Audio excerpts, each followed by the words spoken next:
1025 की वो भयानक रात, जब गुजरात के वीरावल में अरेबियन सी के किनारे खड़ा सोमनाथ मंदिर खतरे में था।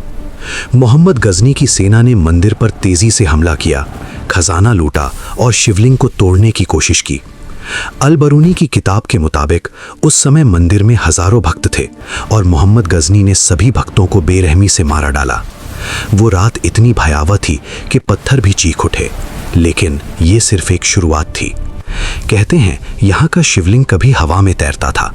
क्या ये पुराने भारत की इंजीनियरिंग का अद्भुत नमूना था या कोई दिव्य शक्ति का राज?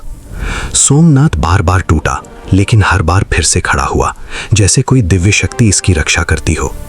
क्या ये सिर्फ एक मंदिर है या इसमें कोई ऐसी ताकत छुपी है जो समय और तूफान दोनों को हरा देती है? क्यों सोमनाथ को भारत की आत्मा कहा जाता है और कैसे ये हजारों साल पुराना शिवलिंग आज भी अपनी चमक बरकरार रखता है? सोमनाथ मंदिर, जो भगवान शिव के 12 ज्योतिर्लिंगों में पहला माना जाता है, सिर्फ एक तीर्थ स्थल नहीं बल्कि रहस्यों का एक बड़ा खजाना है। और वो स्यामंतक मरी जो महाभारत के मुताबिक भगवान कृष्ण से जुड़ी थी, क्या वो आज भी मंदिर के गर्भगृह में कहीं छुपी है? 2020 में जब IIT गांधीनगर के पुरातत्व विशेषज्ञों ने मंदिर के नीचे खुदाई की तो एक 3 मंजिला इमारत का पता चला। एक ऐसा ढांचा जो शायद हजारों साल पुराना है। ये किसका रहस्य है? क्या ये रावण के समय का है या कोई और पुराना सीक्रेट? और वो बाण स्तंभ जो 6ठी सदी के शिलालेख के साथ कहता है कि यहाँ से अंटार्कटिका तक कोई जमीन नहीं आती। ये बात आज आधुनिक विज्ञान भी मानता है, लेकिन उस समय के लोगों को ये ज्ञान कैसे मिला जब ना सैटेलाइट थे, नहीं नक्शे? सोमनाथ की कहानी सिर्फ हमलों और तूफान की नहीं बल्कि पौराणिक कथाओं से भी जुड़ी है। स्कंद पुराण कहता है कि ये मंदिर चंद्रदेव ने बनाया जब उन्होंने दक्ष के श्राप से मुक्ति पाने के लिए यहाँ शिवजी की तपस्या की। ये वो स्थल है जहाँ त्रिवेणी संगम, कपिला, हिरण और सरस्वती नदियों का मिलन होता है। कहते हैं सतयुग में चंद्रदेव ने इसे सोने से बनाया, त्रेता युग में रावण ने चांदी से और द्वापर युग में भगवान कृष्ण ने चंदन की लकड़ी से। लेकिन क्या ये सिर्फ कथाएं हैं या इनमें कोई सच्चाई छुपी है? और अगर ये सच है तो वो सोने चांदी के मंदिर कहाँ गए? और दोस्तों, सोमनाथ के आसपास बहती गोमती नदी का एक अजीब रहस्य है। हर रोज सुबह इसका पानी बढ़ता है और रात को घट जाता है। वैज्ञानिक इसे समझ नहीं पाए, लेकिन स्थानीय लोग कहते हैं ये शिव की माया है। और वो अरेबियन सी जो हजारों साल से मंदिर के पास बहता है, उसने कभी इसे नुकसान नहीं पहुंचाया। कई तूफान आए, समुद्र के उफनते पानी ने दुनिया के कई हिस्सों को तबाह किया, लेकिन सोमनाथ अपनी जगह पर अडिग रहा। क्या ये सिर्फ संयोग है या प्रकृति खुद इस मंदिर की रक्षा करती है? ये मंदिर सिर्फ एक धार्मिक स्थल नहीं बल्कि भारत के उस सनातन जीवन का प्रतीक है जो हर संकट के बाद फिर से उभरता है। कहते हैं इस मंदिर पर 17 बार हमले हुए, लेकिन हर बार ये और भी शानदार रूप में उभरा। क्या इसकी नींव में कोई ऐसा मंत्र छुपा है जो इसे अमर बनाता है? आज भी हर साल लाखों भक्त यहाँ अपनी मनोकामना लेकर आते हैं और कहते हैं कि सोमनाथ के दर्शन से हर पाप धुल जाता है। तो दोस्तों, क्या आप तैयार हैं इस रहस्यमय यात्रा के लिए? ये कहानी सिर्फ एक मंदिर की नहीं बल्कि उस आस्था की है जो हजारों साल से चलती आ रही है। इस सफर में हम खोलेंगे सोमनाथ के वो राज जो आपके होश उड़ा देंगे। क्या ये मंदिर सच में चंद्रदेव ने बनाया? क्या स्यामंतक मणि आज भी यहाँ है? बाण स्तंभ का ये ज्ञान कैसे मिला? और वो 3 मंजिला इमारत का राज क्या है? तो बने रहें हमारे साथ और कमेंट में हर हर महादेव जरूर लिखें। अगर ये कहानी आपको पसंद आ रही है तो वीडियो को लाइक करें और चैनल आस्था की आवाज को सब्सक्राइब करना ना भूलें। चलिए शुरू करते हैं सोमनाथ मंदिर के इस अद्भुत और रहस्य से भरे सफर के। दोस्तों, सोमनाथ मंदिर की कहानी शुरू होती है एक ऐसी दुनिया से जहां देवता और असुर एक साथ रहते थे। यह है सत्ययुग की बात, जब स्वर्ग में चंद्रदेव यानी चंद्रमा अपने रूप और तेज के लिए जाने जाते थे। स्कंद पुराण और ऋग्वेद के मुताबिक चंद्रदेव की कहानी एक ऐसी कथा है जो सोमनाथ मंदिर के जन्म से जुड़ी है। तो चलिए इस पौराणिक सफर पे चलते हैं और जानते हैं कि कैसे ये मंदिर बना भारत का पहला ज्योतिर्लिंग। चंद्रदेव एक सुंदर और तेजोमय देवता थे जिन्होंने राजा दक्ष की 27 कन्याओं से विवाह किया था। इनमें से एक थी रोहिणी, जो अपने रूप और मनमोहक स्वभाव के लिए सबसे अलग थी। चंद्रदेव का दिल रोहिणी पे ऐसे लगा कि वो अपना ज्यादातर समय उसी के साथ बिताने लगे। बाकी 26 कन्याओं को ये बात पसंद नहीं आई। उन्होंने अपनी दुख की बात अपने पिता दक्ष से कही। दक्ष को ये सुन के गुस्सा आया और उन्होंने चंद्रदेव को श्राप दिया।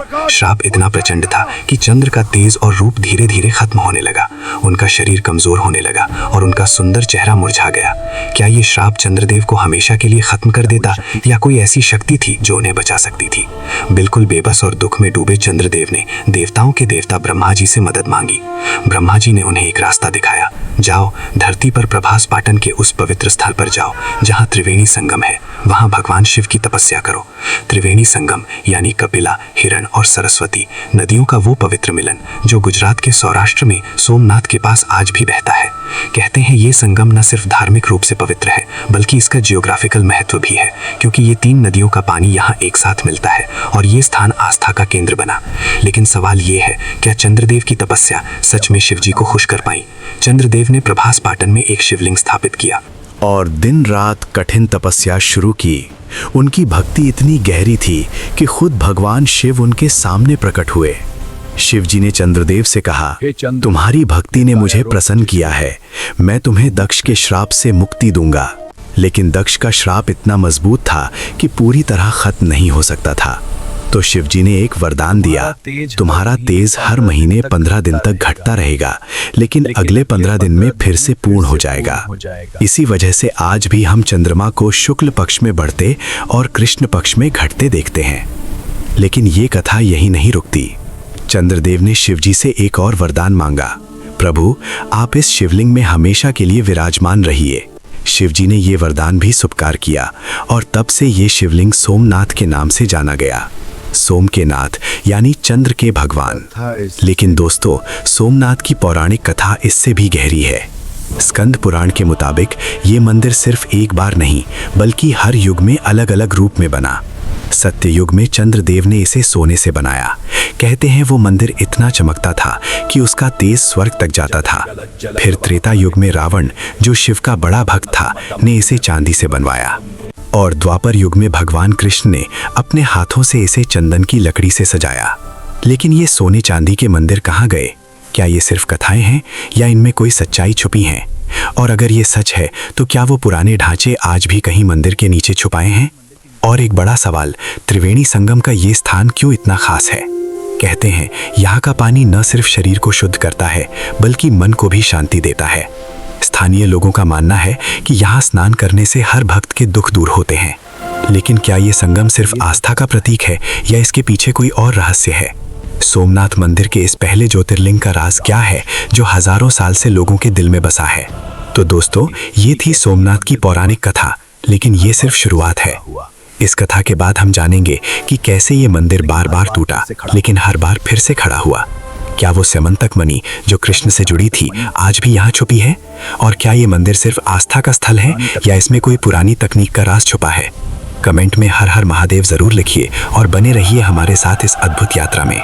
चलिए आगे बढ़ते हैं सोमनाथ के इतिहास और रहस्यों की तरफ। कहते हैं ये मंदिर सिर्फ पत्थर का ढांचा नहीं बल्कि भारत की सनातन शक्ति का प्रतीक है। लेकिन सवाल ये है, कैसे ये मंदिर इतने बड़े बड़े हमलों के बावजूद जिंदा रहा? क्या इसकी नींव में कोई ऐसा राज छपा है जो इसे अमर बनाता है?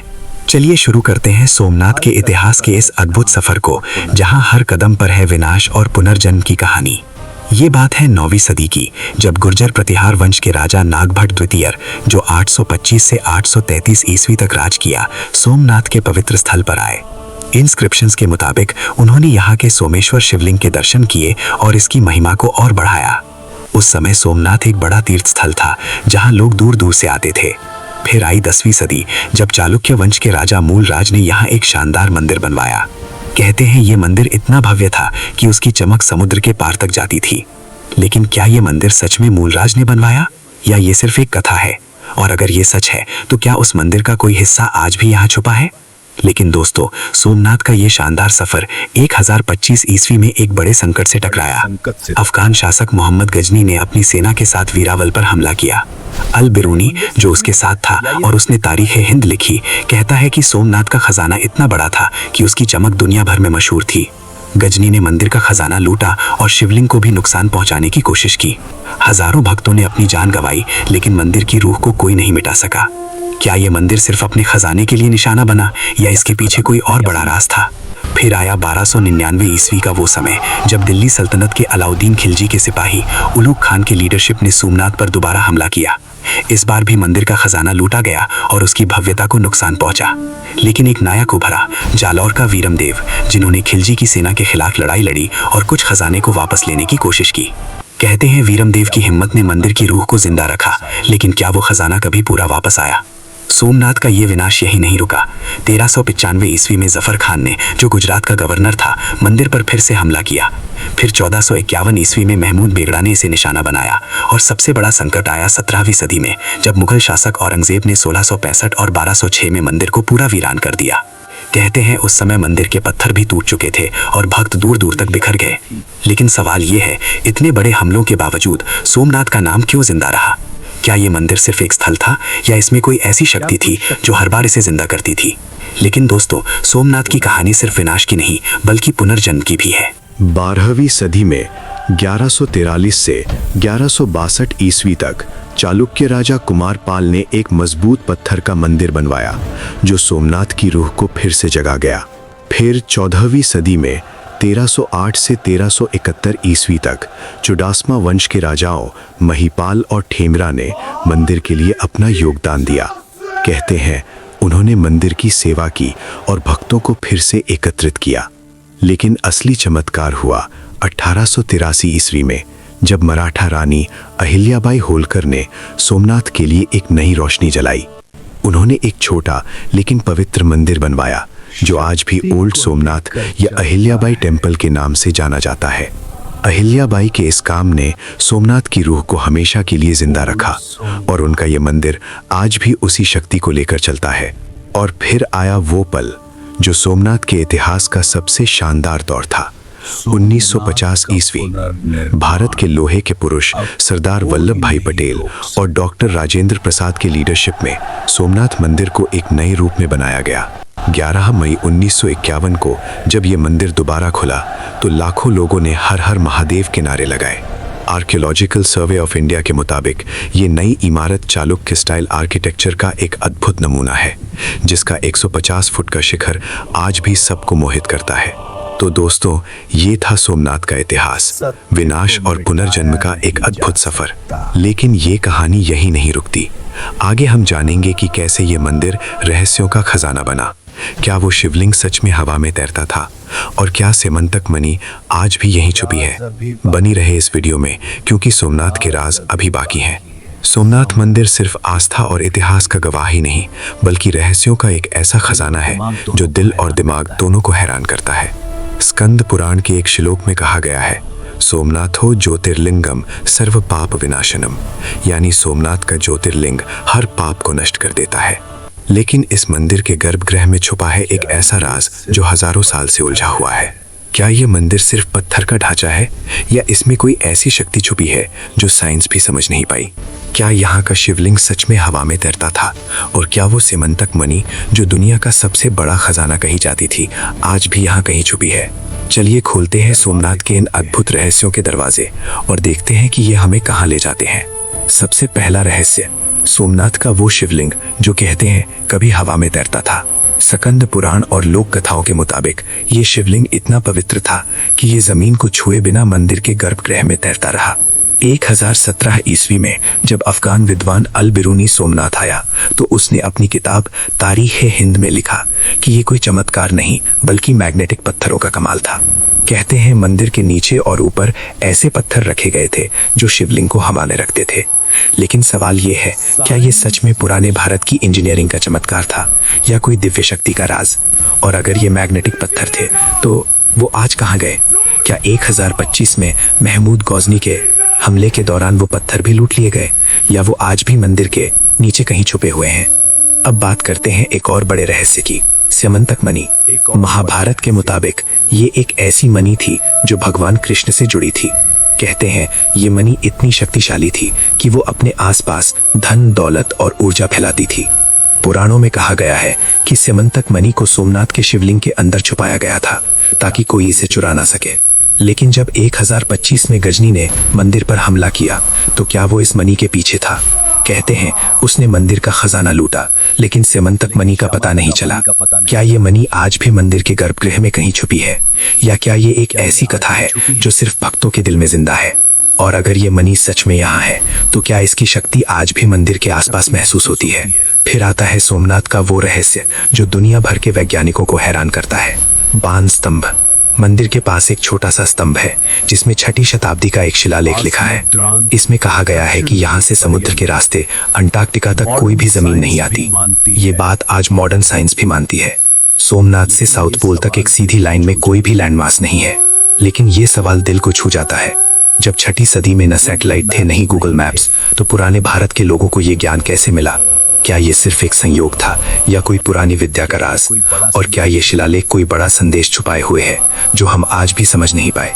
अब चलिए मंदिर के पास बहती गोमती नदी के एक अजीब रहस्य की बात करते हैं। लोकल लोग कहते हैं कि गोमती का पानी हर रोज सुबह बढ़ता है और शाम को घट जाता है। ये ऐसा चमत्कार है जो वैज्ञानिक भी समझ नहीं पाए। कहते हैं ये शिव की माया है जो नदी के पानी को हर दिन एक नए रूप में लाती है। लेकिन क्या ये सिर्फ एक प्राकृतिक घटना है या इसके पीछे कोई बड़ा रहस्य छुपा है? ऐसा ही कि कुछ रिपोर्ट के मुताबिक सोमनाथ के आसपास का जमीनी स्ट्रक्चर इतना अलग है कि ये पानी के फ्लो को अफेक्ट करता है। और दोस्तों, अरब सागर का वो राज जो सबको हैरान करता है। हजारों साल से ये समुद्र सोमनाथ के पास बहता है, लेकिन कभी इसने मंदिर को नुकसान नहीं पहुंचाया। कई तूफान आए, समुद्र के उफनते पानी ने दुनिया के कई हिस्सों को तबाह किया, लेकिन सोमनाथ अपनी जगह पर अडिग रहा। कहते हैं ये शिव की रक्षा का चमत्कार है। लोकल लोग एक कथा सुनाते हैं, जब भी कोई बड़ा तूफान आता है समुद्र का पानी मंदिर के पास आकर शांत हो जाता है। क्या ये सिर्फ संयोग है या प्रकृति खुद इस मंदिर की हिफाजत करती है? और अगर ये सच है तो क्या मंदिर के नीचे कोई ऐसी शक्ति है जो समुद्र को भी रोक लेती है? अब एक और बड़ा राज, 2020 की वो खुदाई जो IIT गांधीनगर के पुरातत्व एक्सपर्ट्स ने की। उन्होंने ग्राउंड पेनिट्रेटिंग राडार का इस्तेमाल करके मंदिर के नीचे एक 3 मंजिला इमारत का पता लगाया। ASI की रिपोर्ट्स के मुताबिक ये ढांचा शायद हजारों साल पुराना है, लेकिन इसका असली समय या मकसद आज भी एक राज है। क्या ये वो पुराना मंदिर है जो सत्य युग में चंद्रदेव ने बनाया था, या कोई सीक्रेट टेम्पल का हिस्सा है जो इन्वेडर से छुपाया था? और अगर ये इतना पुराना है तो क्या इसमें सईमान तक मणि या कोई और खजाना छुपा है? ये सवाल आज भी वैज्ञानिकों के लिए एक पहेली बना हुआ है। और एक बात, स्कंद पुराण के मुताबिक सोमनाथ मंदिर का नाम हर युग में बदला। सत्य युग में इसे सोमनाथ कहा गया, त्रेता युग में प्राणनाथ, द्वापर युग में भैरवनाथ और कलयुग में फिर से सोमनाथ। लेकिन पुराण कहते हैं कि भविष्य में ये प्राणनाथ के नाम से जाना जाएगा। क्या ये नाम बदलने की कथा सिर्फ एक पौराणिक बात है या इसके पीछे कोई बड़ा संदेश छिपा है? और क्या ये मंदिर भविष्य के लिए कोई बड़ा राज रखता है? तो दोस्तों, ये थे सोमनाथ के वो रहस्य जो दिल और दिमाग दोनों को छू जाते हैं। लेकिन ये कहानी यही नहीं रुकती। आगे हम जानेंगे कि सोमनाथ आज भी क्यों एक बड़ा तीर्थ स्थल है। क्या ये मंदिर सिर्फ आस्था का केंद्र है या इसके रहस्य आज भी हमें कुछ नया सिखाते हैं? तो बने रहिए हमारे साथ इस यात्रा में, क्योंकि सोमनाथ के और भी राज खुलने बाकी हैं। दोस्तों, सोमनाथ मंदिर की कहानी पौराणिक कथाओं से शुरू हुई, इतिहास के तूफानों से गुजरी और रहस्यों के दरवाजे खुले। लेकिन आज ये मंदिर सिर्फ एक पुरानी कथा या राज नहीं, बल्कि भारत की आस्था और संस्कृति का एक जिंदा केंद्र है। एक श्लोक कहता है, सोमनाथ दर्शनम पुण्यम सर्व कामना सिद्धितम, यानी सोमनाथ के दर्शन से हर मनोकामना पूरी होती है। आज हर साल लाखों भक्त यहाँ आते हैं, अपने दुख दर्द छोड़कर शांति और शक्ति ले जाते हैं। लेकिन सवाल ये है, क्या सोमनाथ आज भी उतना ही खास है जैसा हजारों साल पहले था?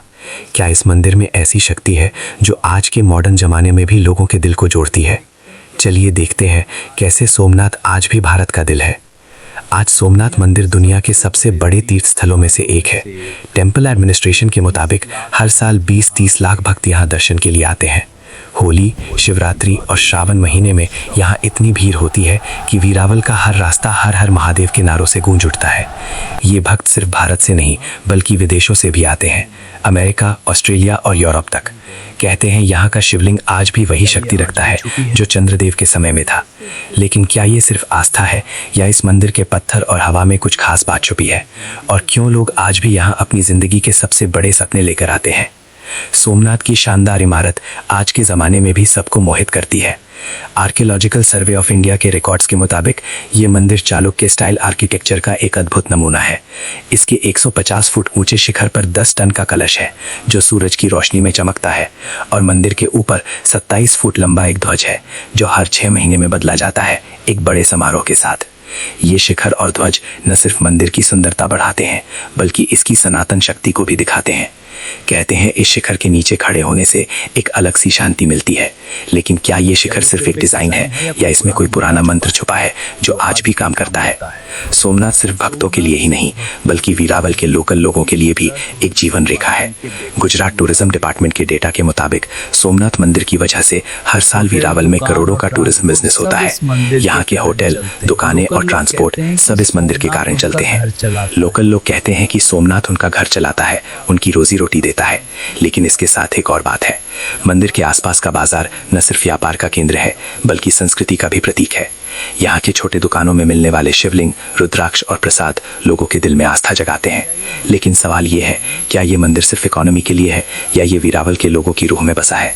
सोमनाथ की कहानी में एक और गहरा राज छुपा है जो चंद्रदेव से शुरू हुई थी। वो कथा दक्ष और उनकी पुत्री सती से जुड़ी है।